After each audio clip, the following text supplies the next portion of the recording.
வணக்கம் ஃப்ரெண்ட்ஸ். ஐயனா துணை சீரியலில் இன்னும் எபிசோடில் என்ன நடக்குதுன்னு பார்க்கலாம் வாங்க. வானதியோட அப்பா வேலையெல்லாம் முடிச்சுட்டு வீட்டுக்கு வந்து சோஃபால உட்கார்றாரு. காமாட்சின்னு கூப்பிட ஆங்குறாங்க. கிச்சன்ல இருந்து தண்ணி எடுத்துட்டு வான்னு சொல்லிட்டு அவர் உட்கார இதோ வர்றேங்கன்றாங்க. அவங்க இந்தாங்கன்னு தண்ணியை டம்ளர்ல கொண்டு வந்து கொடுக்க அவர் குடிச்சிட்டு இருக்காரு. வானதி ரூம்ல இருந்து வெளியே வர்றாங்க. அவங்க பேக்ல இருந்து ஏதோ எடுத்துட்டு இருக்க.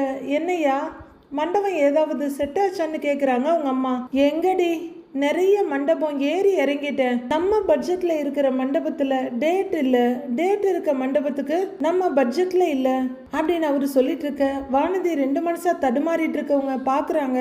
நாளைக்கு உன் அண்ணன் ஒரு மண்டபத்துக்கு கூட்டிட்டு போய் காமிக்கிறேன்னு சொல்லி இருக்காப்ல, அங்கதான் போய் பார்க்கணுன்றாரு அவரு. அவங்க அம்மா கவலையோட பார்த்துட்டு இருக்க.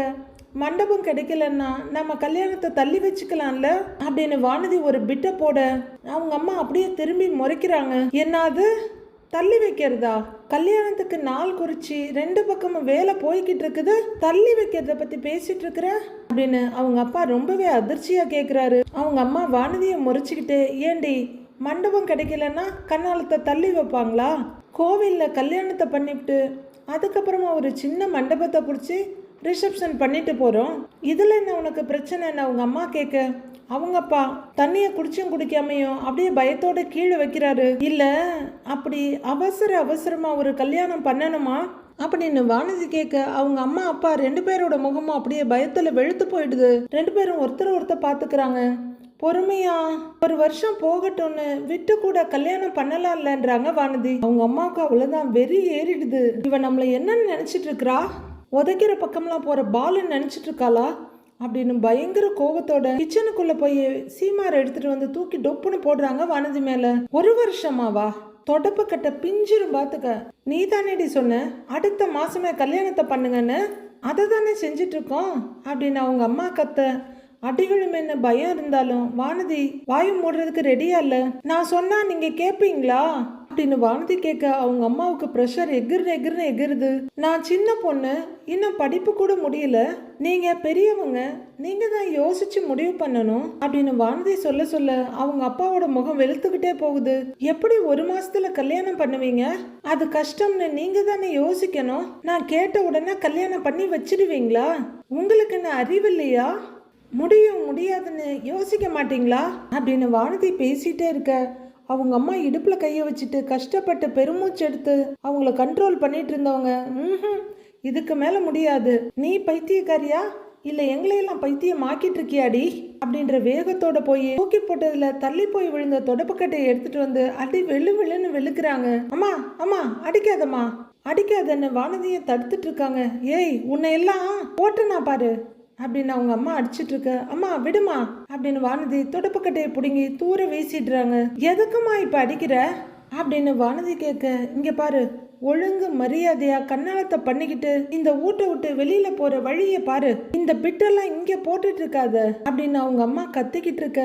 வானதி உன்னை நம்பிதான் நாங்க இதுல இறங்கி இருக்கிறோம், நிமிஷத்துக்கு ஒரு மாதிரி பேசிட்டு இருக்கிற அப்படின்னு அவங்க அப்பாவும் ரைஸ் ஆயிட்டு இருக்காரு. வானதி அவங்க அப்பாவை தயக்கத்தோட பார்த்துட்டு இருக்க.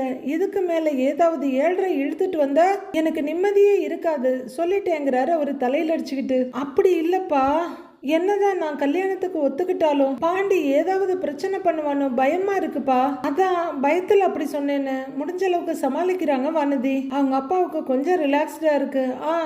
அதெல்லாம் நான் பாண்டியை பார்த்து பேசிட்டு தான் வர்றேன் அப்படின்னு அவர் சொல்ல, அப்படியா அப்படின்ற மாதிரி ஆண் கண்ணை விரிச்சு பாக்குறாங்க வானதி. என்ன பேசுனீங்க அப்படின்னு அவங்க மூச்சு பிடிச்சிட்டு கேட்க, உனக்கு கல்யாணம் நிச்சயமாகி இருக்குது, பாண்டியோ இல்ல அவங்க குடும்பத்து ஆளுங்களோ யாரும் இதுல எந்த பிரச்சனையும் பண்ணக்கூடாதுன்னு பாண்டிய பார்த்து சொல்லிட்டு தான் வர்றேன் அப்படின்னு அவரு சொல்ல, அவங்க அம்மாவும் திகைப்போட அவரை பாக்குறாங்க. வானதி உயிரை கையில பிடிச்சிட்டு சொல்லிட்டீங்களான்னு கேக்குறாங்க. அதுக்கு பாண்டி என்ன சொன்னான்னு கேக்குறாங்க வானதி. அது அவன் வந்து அப்படின்னு அவங்க அப்பா சொல்லிட்டு இருக்கும் போதே, அவன் என்ன சொல்லி இருப்பான்னு எனக்கு தெரியும், என்னை மீறி வானதியை யாருக்காவது கல்யாணம் பண்ணி கொடுத்தா சும்மா விட மாட்டேன், கல்யாணத்தை நிறுத்துவேன்னு சொல்லி இருப்பான் சொன்னானா அப்படின்னு வானதி பயங்கர ஆர்வமும் அவசரமா கேக்குறாங்க. அவங்க அப்பா நக்கலா ஒரு சிரிப்பு சிரிச்சுட்டு, அந்த மாதிரிலாம் அவன் எதுவும் சொல்லல அப்படின்னு சொல்ல, வானதியும் அவங்க அப்பாவையும் அவங்க அம்மா மாறி பார்த்துட்டு இருக்காங்க. கல்யாணத்துல பிரச்சனை பண்ண மாட்டேன், கல்யாணத்தை நீங்க நடத்திக்கோங்கன்னு அவன் வாயால சொல்லிட்டான் அப்படின்னு அவங்க அப்பா சொல்ல வானதிக்கு அப்படியே பொசுக்குன்னு ஆயிடுது. ஒரே செகண்ட்ல கண்ணை சுத்தி கருவளையம்லாம் வந்துடுது. அதனால நீ வாழை சுருட்டிக்கின்னு இந்த கல்யாணத்துக்கு ரெடி ஆகிற வழியை பாரு அப்படின்னு அவங்க அப்பா சொல்ல வானதி கலங்கி போய் பாக்குறாங்க. அவங்க அம்மா வானதியவே பார்த்துக்கிட்டு இருக்க.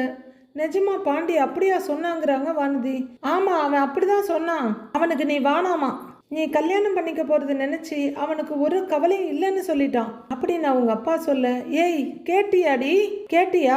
இத்தோட இந்த தொல்லை விட்டுதுன்னு நினைச்சுக்கிட்டு நாங்க பாக்குற பையனை கண்ணாலம் பண்ணிக்கிட்டு ஃபாரினுக்கு போ, இல்ல எக்கேடோ கெட்டு போ. நாங்க சொன்ன தேதியில உனக்கும் அந்த செந்திலுக்கும் கண்ணாலம், அதுல எந்த மாற்றமும் இருக்கக்கூடாது அப்படின்னு அவங்க அம்மா கத்த. வானதி கசங்கி போன முகத்தோட ரூம்குள்ள போறாங்க. வரவங்க படார்னு கதவை சாத்திக்க அவங்க அம்மாவுக்கு டென்ஷன்ல தலையே வெடிக்குது. அவங்க அப்பா தலையில கைய வச்சுட்டு உட்கார்ந்துருக்காரு. அச்சோ அப்படின்னு தலையில அடிச்சுக்கிறவங்க நிம்மதியே இல்லையேப்பான்ட்டு புலம்பிட்டு போறாங்க. இந்த மாதிரி ஒரு பொண்ணு இருந்தா வீடு மட்டும் இல்ல அந்த ஊருக்கே நிம்மதி இருக்காது, இவளை வச்சுக்கிட்டு அப்படின்னு தலையில அடிச்சுட்டு போறாங்க அவங்க அம்மா. இதெல்லாம் எங்க போய் முடிய போகுதோ தெரியல அப்படின்னு அவங்க அப்பாவும் நெத்தியில அடிச்சுக்கிறாரு. எனக்கு கல்யாணம்னு சொன்னா ஓகே பண்ணுங்கன்னு சொல்லிட்டானா? ச்சே அப்படின்னு டென்ஷனா கட்டில்ல உட்கார்ற வானதி, என்னடா பாண்டி இப்படி இருக்கிற? எனக்கு கல்யாணம் ஆகுறத நினைச்சு உனக்கு கவலையே இல்லையா அப்படின்னு பெட்டை குத்திட்டு இருக்கிறாங்க. நிலா ஒரு ஜூஸ் ஷாப்ல உட்கார்ந்து இருக்காங்க. நிலாவோட மைண்டுக்குள்ள சோழன் வர்றாரு. நிலா, அதான் 6 மாசம் கொடுத்துருக்கல நிலா, அதுக்குள்ள நான் உனக்கு பிடிச்ச மாதிரி நடந்துக்குவேன் நிலா, நீ வேணா பாரு, 6 மாசம் முடியறதுக்கு முன்னாடியே கண்டிப்பா உனக்கு என்ன பிடிச்சிரும் அப்படின்னு அவரு கட்டு போட்டிருந்த கையாலேயே சொடக்கு போட்டு சொல்ல, நிலா ஆண்ணை பார்த்துட்டு இருக்க அவரோட ஓனர் பின்னாடி சோழான்னு முதுக சுரண்டாரு. என்னன்னு அப்படின்னு எரிச்சலோட சோழன் திரும்பி கேட்க, டேய் செட்டப் ஆக்சிடென்ட்னு கண்டுபிடிச்சிட போறாங்கடா, அப்படியே ரிவர்ஸ் கியரை போட்டு பாடியை பெட்ல பார்க் பண்ணுடான்னு அவரு சொல்லிட்டு இருக்க. அப்பதான் சோழனுக்கு ஐயோ நமக்கு அடிபட்டு இருக்குல்ல அப்படின்ற ஞாபகம் வருது. அப்படின்னு கத்திக்கிட்டே பெட்ல விழுறாரு. ஐயோ அப்படின்னு அவரு சுருண்டு வழியில கத்த அவங்க ஓனர் கொஞ்சம் ஹெல்ப் பண்றாரு அவரு படுக்கிறதுக்கு. எல்லாரும் அதிர்ச்சியோட பார்த்துட்டு இருக்கத நினைக்கிற நிலாவுக்கு அப்படியே சிரிப்பா வருது. ஐயோ சோழன் உங்களெல்லாம் என்னதான் பண்றதுன்னே தெரியலையேன்ற மாதிரி அவங்க மனசுக்குள்ள யோசிச்சுட்டு சிரிப்போட உட்கார்ந்துருக்க. 2 பாட்டில்ல ஜூஸோட வர்ற திவ்யா நிலான்னு கூப்பிட திரும்புறாங்க. இந்தா இதை குடி அப்படின்னு கொடுக்க அதை வாங்கி வச்சுட்டு சிரிப்போட உட்கார்ந்துருக்காங்க நிலா. ஏய் நிலா என்னடி தானா சிரிச்சிட்டு இருக்க அப்படின்னு கேட்க, இல்ல சோழன் எந்த மாதிரி கேரக்டர்னே தெரிலடி அப்படின்னு நிலா சொல்ல திவ்யாவும் சிரிக்கிறாங்க. நீயும் நேற்று ஹாஸ்பிட்டல்ல கூட இருந்தல்ல அப்படின்னு நிலா சொல்ல, முதல்ல அது ஹாஸ்பிட்டல்ல இல்லைன்றாங்க திவ்யா.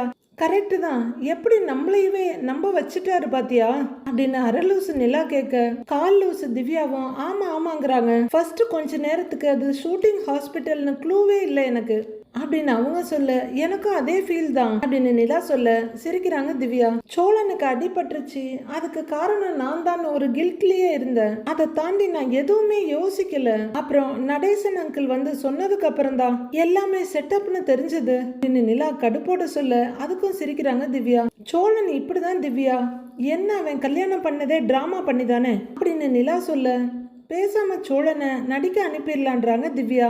நிலாவும் சந்தோஷமா சிரிச்சுட்டு ஆமா அது அவருக்கு ஈஸியா வரும்ன்றாங்க. 2 பேரும் ஜூஸை கலக்கிட்டு அப்படியே குடிக்கிறாங்க. என்ன கொஞ்சம் ஃப்ராடு தான், நிறைய பொய் சொல்லுவான், ஆனா அது எல்லாத்தையும் தாண்டி கொஞ்சம் நல்லவனும் கூட அப்படின்னு நிலா சொல்ல திவ்யா அவங்கள பார்த்துட்டு ஜூஸை கலக்குறாங்க.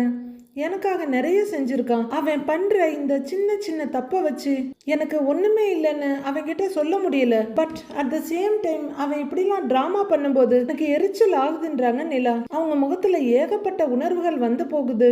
அது என்னமோ தெரியலடி, சில டைம் சோழனை பார்க்கும்போது அவன்கிட்ட அன்பா இருக்கணும்னு தோணுது, ஆனா இது மாதிரி ஏதாச்சும் ஃப்ராடு வேலை பண்ணும்போது அடிச்சு கடல்ல தூக்கி போடணும் போல இருக்குது அப்படின்னு நிலா கோவமா சொல்ல அதுக்கும் சிரிக்கிறாங்க திவ்யா. கொஞ்ச நாள் டைம் கொடுப்போம், என்ன நடக்குதுன்னு பார்க்கலாம் அப்படின்னு நிலா சொல்ல, இல்லையே எனக்கு என்னமோ நீ ஏற்கனவே சோழன் மேல லவ்ல விழுந்துட்ட மாதிரில இருக்குன்றாங்க திவ்யா. நீ சோழன் தான் உனக்கு எல்லாமே முடிவு பண்ணிட்ட போல அப்படின்னு திவ்யா கேட்க, நான் அப்படின்னு உங்ககிட்ட சொன்னேனா அப்படிங்கிறாங்க நிலா கொஞ்சம் சுறுசுறுன்னு. நீ சொல்லல, ஆனா உன்னை பார்த்தா அப்படிதான் தெரியுதுன்றாங்க திவ்யா. அதெல்லாம் ஒண்ணும் இல்ல, எனக்கு அவரை பிடிக்கும். ஆனா எனக்கு அந்த பொய் சொல்ற ஃப்ராடு வேலை பண்ற சோழனை பிடிக்காது. இந்த 6 மாச டைம்ல எப்படி இருக்கான்னு பாப்போம் அப்படின்னு நிலா சொல்ல, சரி சரி அப்படின்னு திவ்யா சின்ன சிரிப்போட பாக்குறாங்க.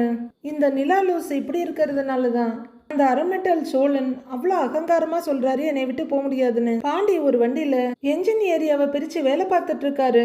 அப்போ அங்க விடுவிடுன்னு வர்ற வானதி பாண்டின்னு கூப்பிட்டுட்டு வந்து நிக்கிறாங்க பின்னாடி. பாண்டி லைட்டா திரும்பி பார்த்துட்டு வேலையை கண்டினியூ பண்றாரு. உன்னை தானே கூப்பிடுறேன், திரும்பி பார்த்துட்டு நீ பாட்டுக்கு வேலையை பார்த்துக்கிட்டு இருக்கிற அப்படின்னு வானதி கத்த. கல்யாண பத்திரிக்கை கொடுக்க வந்தியா, வச்சுட்டு போங்கிறாரு திரும்பி கூட பார்க்காம. வானதி வெறுப்பும் கோவமா பார்த்துட்டு இருக்க. ஏமா நீ தான் கல்யாணம் பண்ணிக்க போறேன்னு ரெடி ஆயிட்டல்ல, அப்புறம் எதுக்கு அடிக்கடிக்க வந்துட்டு போற அப்படின்னு கண்ணன் ப்ரோ கேட்க. நீங்க பேசாதீங்க, அன்னைக்கு வந்து நான் பாண்டி எங்கன்னு கேட்டப்போ நீங்க என்ன சொன்னீங்க அப்படின்னு வானதி கேட்க. ஐயையோ விடமாட்டா போல இருக்கே அப்படின்னு லைட்டா திரும்பிக்கிறார் அவரு. டூர் போயிருக்கான், வர 2-3 நாள் ஆகும்னு தானே சொன்னீங்க அப்படின்னு வானதி கேட்க. அவரு பேசாம திரும்பிக்கிறாரு. ஆனா பாண்டி இங்கதான் இருந்திருக்கான், எதுக்கு என்கிட்ட போய் சொன்னீங்க அப்படின்னு வானதி கேட்க. ஐயோ உனக்கெல்லாம் என்னால பதில் சொல்ல முடியாதுன்னு மொத்தமா திரும்பிக்கிறாரு அவரு. பாண்டி திரும்பி வானதியை பார்த்து, இப்ப என்ன வேணும் உனக்குன்னு கேக்குறாரு. உன்னை பார்த்து 4 கேள்வி கேட்டுட்டு போலான்னு தான் வந்தேன். நான் உன்னை அன்பிளாக் பண்ணிட்டேன் தெரியுமா உனக்கு? அன்பிளாக் பண்ணிட்டு எப்ப நீ மெசேஜ் பண்ணுவ, எப்ப நீ கால் பண்ணுவேன்னு நான் பார்த்துட்டு இருக்கிறேன் அப்படின்னு வானதி சொல்ல. ஐயோன்னு இருக்குது நமக்கே. அமைதிப்படை படத்துல ஒரு டைலாக் வரும், கட்டங்கட்டி உஸ்ஸு கட்டங்கட்டி இஸ்ஸு அப்படின்வாங்களே, அது மாதிரி பிளாக் பண்றது அன்பிளாக் பண்றது என்ன வேலை இதெல்லாம். ஆனா நீ ஒரு மெசேஜ் கூட பண்ண மாட்டேங்கிற, ஒரு கால் கூட பண்ண மாட்டேங்கிற அப்படின்னு வானதி கத்த.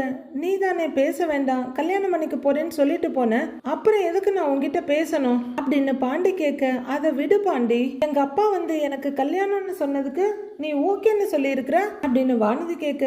ஓரளவுக்கு நல்லாவே ஸ்டேபிள் ஆயிட்ட பாண்டி திரும்பி வானதியோட கண்ணை பார்த்து, வேற என்ன சொல்றேன்னு கேக்குறாரு. வானதி பார்த்துக்கிட்டே இருக்க. வேற என்ன சொல்லணும்? உன்னோட கல்யாணத்துல நான் எந்த பிரச்சனையும் பண்ணக்கூடாதுன்னு அவர் என்ன தேடி வந்து சொல்றாரு. இல்ல நான் பிரச்சனை பண்ணுவேன்னு சொல்றியான்னு கேக்குறாரு பாண்டி.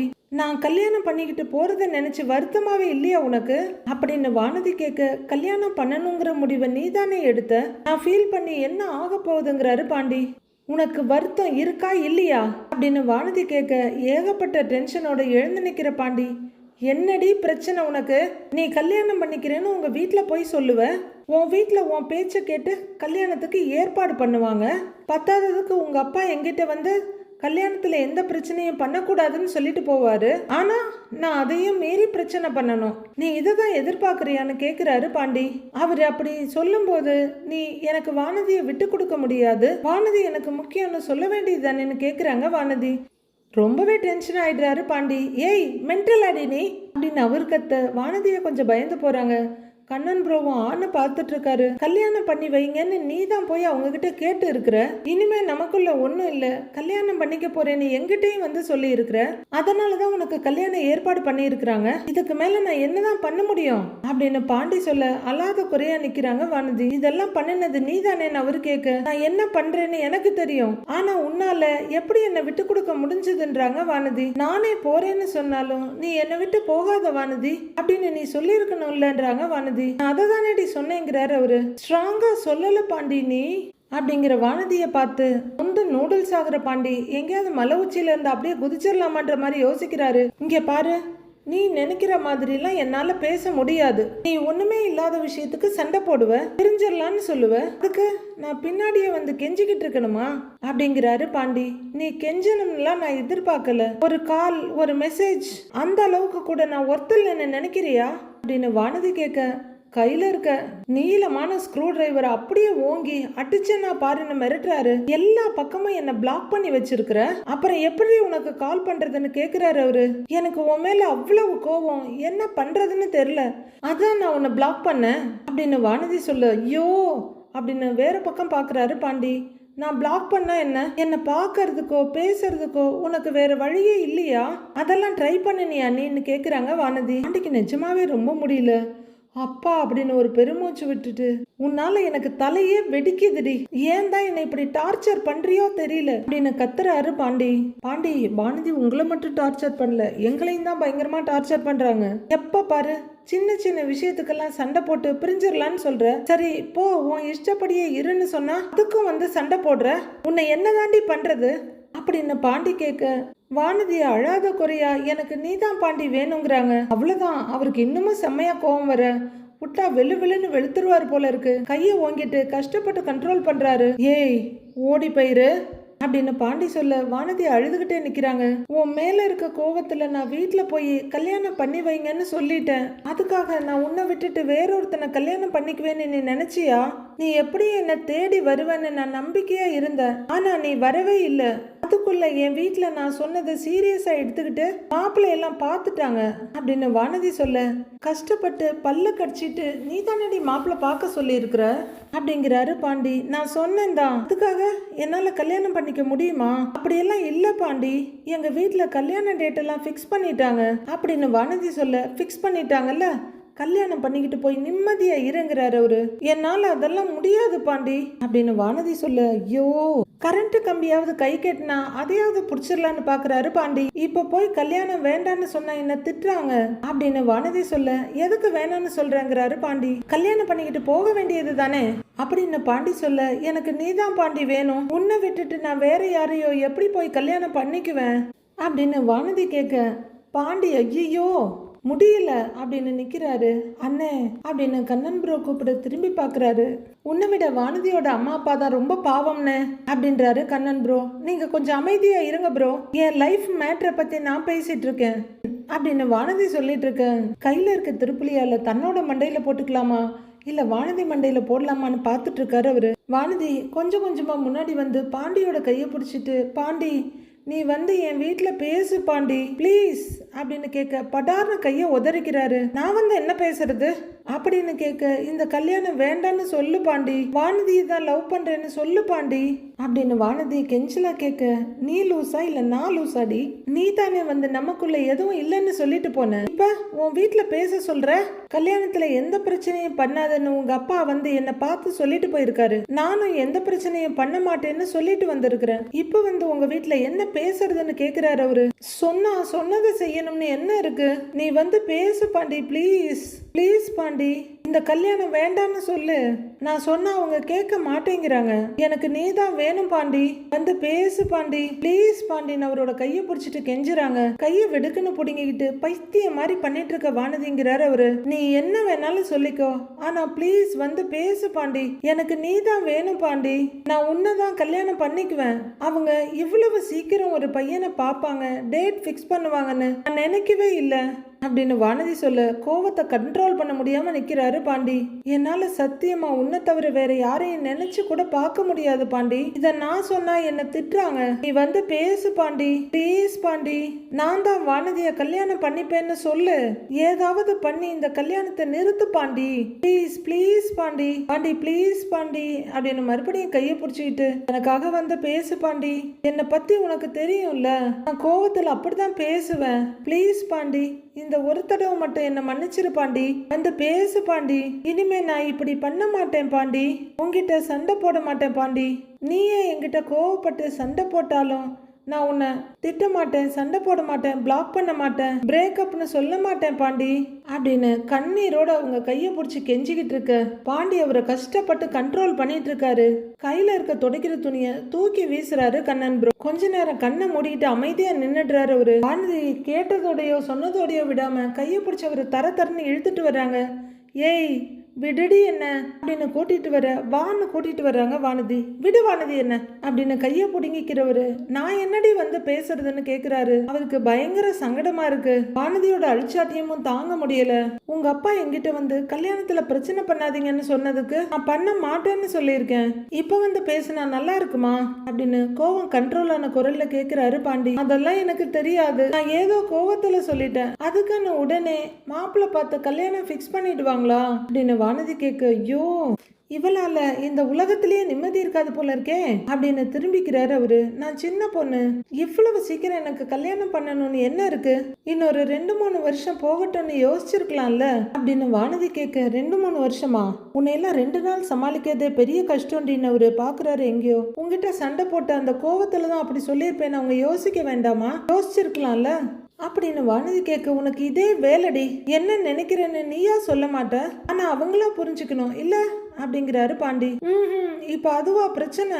எனக்கு இந்த கல்யாணமே வேண்டாம், ப்ளீஸ் ப்ளீஸ் வந்து பேசு, வா பாண்டி வா பாண்டி அப்படின்னு அவரோட கையை விடாம புடிச்சுக்கிட்டு நடந்து வர்றாங்க வானதி. வானதிகிட்ட இருந்து முடிஞ்ச அளவுக்கு கையை பிடுங்க ட்ரை பண்றாரு. வானதி விடாம இழுத்து பிடிச்சிட்டு இருக்க, ஏய் ஒரு நிமிஷம் விடுறி அப்படிங்கிறவரு ஒரு இடத்துல நின்னுட வானதி எதிரில் நிக்கிறாங்க.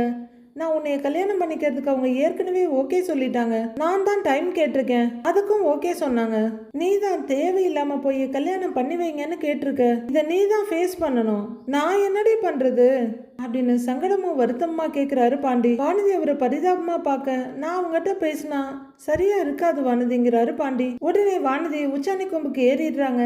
அப்ப நான் வேறொருத்தனை கல்யாணம் பண்ணிட்டு போனா ஓகே பண்றாங்க, ஐயோ மறுபடியும் அவர் பார்க்க, உனக்கு எந்த பிரச்சனையும் இல்லை அப்படித்தானே அப்படின்னு வானதி கேட்க, அப்படி சொன்னேனா அப்படிங்கிறாரு பாண்டி. நீ சொல்லல, ஆனா உன் நடவடிக்கையெல்லாம் அப்படிதான் இருக்கு, நீ கல்யாணம் பண்ணிட்டு போனா போங்கிற மாதிரி பேசுற அப்படின்றாங்க வானதி. ஏய் நீ பண்ணின வேலைக்கு நான் வந்து என்ன பேசினாலும் தப்பா இருக்கும்டி அப்படின்றாரு பாண்டி. நான் பேசி பார்த்துட்டேன், அவங்க சரி வரல, நீ வந்து பேசி எப்படியாவது இந்த கல்யாணத்தை நிறுத்து, இல்லைன்னு வையே நான் பாட்டுக்கு உன் வீட்டுல வந்து உட்காந்துக்குவேன், திரும்ப அனுப்பலாம் முடியாது அப்படின்னு வானதி சொல்ல, சோ அப்படின்னு நெத்தியில கைய வச்சு தேய்ச்சிக்கிறாரு பாண்டி. யோ யோ யோ யோ அப்படின்னு காலெல்லாம் உதறாரு. வானதி உடனே பரிதாபமா முகத்தை வச்சுட்டு, பாண்டி அப்படின்னு அவரோட கைய பிடிக்க, அவரு ரொம்ப சங்கடம் பரிதாபமா நிக்க, வானதி விடாம கெஞ்சிக்கிட்டே இருக்காங்க. எல்லா காய்கறியும் சரியா வாங்கியாச்சுல்ல, அப்புறம் வீட்டுக்கு வந்து அது வாங்கல இது வாங்கலன்னு சொல்லக்கூடாது அப்படின்னு சொல்லிக்கிட்டே வானதியோட மாமா வண்டி ஓட்டிட்டு வர, அவங்க அத்தை எல்லாம் வாங்கியாச்சுன்றாங்க. ரோட்டை பார்த்து ஓட்டிட்டு வந்தவரு கொஞ்ச தூரத்துல வானதி பாண்டி கிட்ட பேசிட்டு இருக்கிறத பார்த்துட்டு அப்படியே வண்டியை பிரேக் போட்டு நிறுத்துறாரு. அவரோட பார்வை போன பக்கம் அவங்க அத்தையும் பாக்குறாங்க. வானதி கெஞ்ச, பாண்டி கையை உருவிக்க, மறுபடியும் வானதி விடாம பாண்டியோட கையை பிடிக்க, இதெல்லாம் பார்த்து அவங்க ரெண்டு பேரும் அப்படியே அதிர்ந்து போய் நிக்கிறாங்க. அவங்க மாமாவை விட அத்தை தான் ஆண் அதிர்ச்சியில வாயை திறந்த வாக்குல உட்கார்ந்து இருக்காங்க. பாண்டி மறுபடியும் கையை உருவிக்க, பாண்டியோட கையை பிடிச்சிட்டு கெஞ்சிட்டு இருக்காங்க வானதி. அவரோட ஒய்ஃப், ஐயோ ஏங்க யாருங்க இவன்னு கேக்குறாங்க. ரோட்ல போறவங்க வர்றவங்க எல்லாம் பாக்குற மாதிரி இப்படி கைய பிடிச்சி பேசிக்கிட்டு இருக்கிறா அப்படின்னு அவங்க அத்தை கேட்டுட்டு இருக்க, வானதி பாண்டியோட கைய பிடிச்சி மறுபடியும் இழுத்துட்டு போறாங்க. அவங்க போயிட்டு இருக்கத அப்படியே நின்று அதிர்ந்து போய் பார்த்துட்டு இருக்காங்க ரெண்டு பேரும். ஒரு வழியா வீட்டு வாசப்படிக்கு கொண்டு வந்து நிறுத்திடுறாங்க வானதி. வா அப்படின்னு கூப்பிட, ஏண்டி ஏண்டி இப்படி பண்ற அப்படின்னு அவரு கைய உருவ, ப்ளீஸ் பாண்டி வா பாண்டி வா வா பாண்டி சொல்றேன்ல வா அப்படின்னு வானதி அவரோட கையை பிடிச்சி இழுத்துக்கிட்டு இருக்க, பாத்ரூம்ல இருந்து தலையை தோட்டிட்டு வர்ற அவங்க அண்ணன் அப்படியே பார்த்துட்டு இருக்காரு. சத்தம் கேட்டு கிச்சன்ல இருந்து அவங்க அம்மாவும் பாக்குறாங்க. வா பாண்டி அப்படின்னு ஒரு வழியா வானதி பாண்டிய வீட்டுக்குள்ள இழுத்துட்டு வந்துடுறாங்க. அவங்க அம்மா சோஃபால உட்காந்துருக்க அவங்க அப்பாவை பார்க்க, அவங்க அப்பாவும் கரெக்டா நிமிர்ந்து பாக்குறாரு. வானதி பாண்டியோட கையை விடாம பிடிச்சிட்டு இருக்க, இவருக்கு பயங்கரமான அதிர்ச்சி. வானதி பயத்தோட பாண்டி கையில ஒடுங்கி நின்னுக்கிறாங்க. அவங்க அண்ணன் பயங்கர வெறியும் கோவமா பாக்குறாரு. அதிர்ச்சியில நின்னுட்டு இருந்த அவங்க அம்மா ஏய் அப்படின்னு கத்திக்கிட்டே வர, அவங்க அப்பாவும் அதிர்ச்சியில இருந்து கொஞ்சம் சுதாரிச்சு, ஏய் என்னடி இதுன்னு அவங்க ஒய்ஃப் கிட்ட கேக்குறாரு. ஏய் அப்படின்னு பாண்டியன் தயங்கிட்டு நிக்க, வா பாண்டி அப்படின்னு அழாத குறைய வானதி அவரோட கையை விடாம புடிச்சு இழுத்து வந்து இன்னும் கொஞ்சம் முன்னாடி நிறுத்துறாங்க. ஏய் ஏண்டி இவன் எதுக்கடி வீட்டுக்கு கூட்டிட்டு வந்த அப்படின்னு கத்துற வசந்த். ஏய் வானதி விஷயத்துல உன்னை தலையிடக்கூடாதுன்னு சொன்னேன் இல்லடா, எதுக்குடா இங்க வந்த, வெளியில போடா போடா அப்படின்னு அவங்க அண்ணன் மிரட்டிட்டு இருக்க, அவங்க மாமாவும் அத்தையும் வண்டியை நிறுத்திட்டு உள்ளர வர்றாங்க. அண்ணே அப்படின்னு வானதி பயத்தோட எல்லாரையும் பார்க்க, உள்ளர வந்த அவங்க மாமா, என்ன நடக்குதுங்க, என்ன வானதி இவனோட கையை பிடிச்சிக்கிட்டு ரோடெல்லாம் கெஞ்சிக்கிட்டே வர்ற அப்படின்னு அவங்க மாமா கேட்க, அவங்க அம்மா இன்னுமா அதிர்ச்சியா பாக்குறாங்க. ஏம்மா அடுத்த மாசம் கல்யாணம் ஆக போற பொண்ணு நீ, யாராவது இதெல்லாம் பார்த்து மாப்பிள்ளை வீட்டுல சொன்னா என்ன ஆகுறது அப்படின்னு அவங்க மாமா கத்த, ரோட்ல வேற கூட்டிட்டு வந்தாளா, கைய பிடிச்சிட்டு வந்தாளா அப்படின்னு அதிர்ச்சியா பாக்குறாரு வசந்த். வானதி லைட்டா தலையை குனிஞ்சு நின்றுட்டு இருக்க, பாண்டி பயங்கர சங்கடத்துல நின்று இருக்க, ஏமா பாண்டி பையன் உன்னை ஏதாவது மிரட்டுறானான்னு அவங்க மாமா கேட்குறாரு. தயங்காம சொல்லுமா நான் பாத்துக்கிறேன் அப்படின்னு அவர் கேட்க, ஐயோ மாமா நான் சொல்றத முதல்ல கேளுங்க அப்படின்னு வானதி சொல்ல, அவங்க அம்மா அப்பா அண்ணன் எல்லாருக்கும் வயித்துல அப்படியே ஆசிட் சுரக்க ஆரம்பிக்குது. நீங்களும் இங்க வந்தது ஒரு வகையில நல்லதுதான், எல்லாத்தையும் சேர்த்து நான் மொத்தமா பேசிடுறேன் அப்படின்னு வானதி சொல்ல, சொடக்கு போட்டுக்கிட்டே வர்ற வசந்த் முதல்ல அவனை வெளியில அனுப்பிட்டு மத்தது நீ என்ன வேணாலும் பேசு அப்படிங்கிறவரு, டேய் டேய் வெளியில போடாங்கிற அப்படின்னு பாண்டியோட நெஞ்சில் வந்து கையை வைக்கிறாரு. உடனே வானதி அவங்க அண்ணனோட கையை பிடிச்சி தள்ளி விட்டுட்டு, நான் தான் சொல்றேங்கிறேன்ல, எதுக்கு நீ இப்போ எகிரிக்கிட்டு இருக்க, அமைதியா போய் நில்லு போ அப்படின்னு அவங்க அண்ணனை செம்ம மிரட்டி மிரட்டி விட்டுடுறாங்க. பாத்துக்கப்பா அப்படின்னு வசந்தும் போய் பழைய இடத்துல நின்னுக்கிறாரு. பாண்டி மெதுவா கையை உருவிட்டு கொஞ்சம் நகர்ந்து நிக்க வானதி உச்சி கொட்டிட்டு பாண்டியோட கையை இழுத்து இறுக்கி பிடிச்சிக்கிறாங்க. ஏன்பா தம்பி, உன்னை நேர்ல பார்த்து வானதி கல்யாண விஷயமா உங்ககிட்ட பேசுனேன்ல, நீயே எந்த தொல்லையும் பண்ண மாட்டேன்னு வாக்கு கொடுத்தல, இப்ப வந்து பிரச்சனை பண்ணா என்னப்பா அர்த்தம்னு அவங்க அப்பா கேக்குறாரு. அப்பா நான் கொஞ்சம் பேசிக்கிறேன் இருங்க அப்படின்னு வானதி சொல்ல, யோ இரியா, அவதான் ஏதோ சொல்லணும்னு சொல்றாள்ல, சொல்லி தொலையிட்டோம் அப்படின்னு கோவத்தோட சொல்றாங்க அவங்க அம்மா. அவங்க மாமாவும் அத்தையும் ஒருத்தர் பாத்துக்கிறாங்க. வானதி கொஞ்சம் பயத்தோடு தான் எல்லாரையும் ஒரு பார்வை பார்க்குறாங்க. சொல்லுடி, சொல்லி தொலை அப்படின்னு அவங்க அம்மா கத்த. பாண்டி ஒன்றும் பிரச்சனை பண்ண வரல, எனக்கு தான் இந்த கல்யாணத்துல இஷ்டம் இல்லை அப்படின்னு வானதி சொல்ல. பாத்தியா ஐயா, கடைசியில நம்மளெல்லாம் பைத்தியக்காரங்களாக்குறா இவ அப்படின்னு அவங்க அம்மா அவசரமா அதிர்ச்சியோட அப்பாவை பாக்குறாங்க. அவங்க அப்பா மொத்தமா அதிர்ந்து போய் நிக்க, அவங்க அண்ணன் சொல்லவே வேண்டாம் அப்படி நிக்கிறான். அவங்க அத்தா அதிர்ச்சியில வாயிலேயே கைய வச்சிடுறாங்க. மச்சான் என்ன மச்சான் இதெல்லாங்கிற மாதிரி அதிர்ச்சியோட பாக்குறாரு வானதியோட மாமா. எல்லாரும் அதிர்ச்சியில ஒருத்தர் பார்த்துட்டு இருக்க பாண்டிய கூட்டிட்டு வந்த வானதி அவங்களே எல்லாம் சொல்லி முடிச்சிருவாங்க போல இருக்கு. எனக்கு நீங்க ஏற்பாடு பண்ணின கல்யாணம் வேண்டாம், எனக்கு பாண்டி தான் வேணும் அப்படின்னு வானதி சொல்ல, இப்ப அவங்க அம்மா வாயில ஆணை கைய வச்சுக்கிறாங்க. அங்க இருக்கவங்களோட ரியாக்ஷன்லாம் சொல்றதுக்கு அதிர்ச்சின்ற வார்த்தையே பத்தாது. பாண்டி தான் பாவம் நெருப்பு மேல நிக்கிற மாதிரி நிக்கிறாரு. வானதி கொஞ்சம் பயத்தோட பார்த்தாலும் ஆனா உறுதியா நின்னுட்டு இருக்காங்க. என்னய்யா அப்படின்னு அவங்க அம்மா கத்த, அவங்க அப்பா பேசாம தலையில கை வச்சுக்கிறாரு. இவ்வளவுதான் அவ்வளவுதான் இல்லாத வெறுப்போட பாண்டியையும் வானதியையும் பாக்குறாரு வசந்த். அவங்க அத்தையும் மாமாவும் அப்படியே ஆணி அடிச்ச மாதிரி அசையாம அப்படியே நின்று இருக்காங்க. அவ்வளவுதான், வானதி ஒரு முடிவுக்கு வந்துட்டாங்க. இனிமே அவங்கள கடவுளால கூட மாற்ற முடியாது. ஆனா அவங்க சொன்ன மாதிரி சண்டை போடாமையோ சங்கடப்படுத்தாமையோ இருக்க மாட்டாங்கன்றதுக்கு நான் கேரண்டி. அவங்க ஃபேமிலியோட ரியாக்ஷன் என்னவா இருக்க போகுது? கையோட வானதியை வெளியே துரத்தி விட போறாங்களா? அப்படி துரத்தி விட்டா பாண்டி தான் பொறுப்பாகணும். ஏன்னா வானதி இழுத்த இழுப்புக்கு கூட வந்து இங்க நின்னுட்டாரு. என்ன நடக்க போகுதுன்னு வர எபிசோட்ல பார்க்கலாம் ஃப்ரெண்ட்ஸ்.